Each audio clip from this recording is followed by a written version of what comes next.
Sa ibang mga balita, sa pagdiriwang ngayong buwan ng wikang Filipino, hiniimok ng Komisyon sa Wikang Filipino mga kabataan na iwasan ang paggamit ng mga modernong salita upang maprotektahan ang ating sariling wika.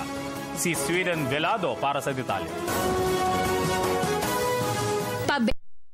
Wow, ilan lamang ito sa mga salitang balbal na usong-uso sa maraming mga kabataan at nagkalat sa social media ngayon. Subalit ang Komisyon sa Wikang Filipino o KWF, hinikayat ang mga batang Filipino na gamitin sa desenteng paraan ang ating wikang pambansa. Hinihimok namin kayo na gumamit ng Filipino sa desente at standardisadong pamamaraan.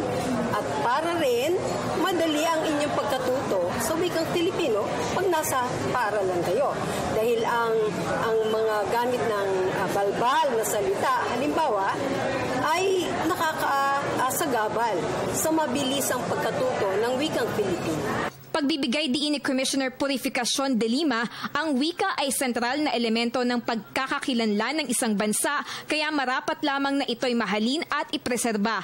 Kaya naman maging ang mga lokal na opisyal ng pamahalaan na gamitin ang wikang Filipino sa kanilang mga tanggapan. Merong kampanya ang Komisyon sa Wikang Filipino na buhayin ang paggamit ng Filipino sa pamahalaan.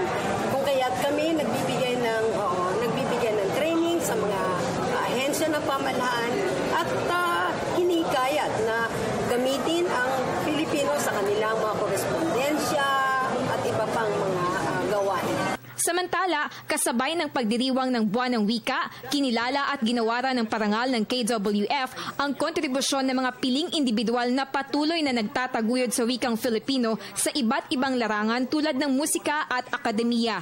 Panauhing pandangal sa nasabing programa ang tagapangulo ng KWF na si Virgilio Almario.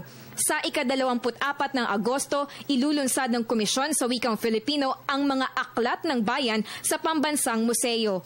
Para sa ako si Sweden Velado.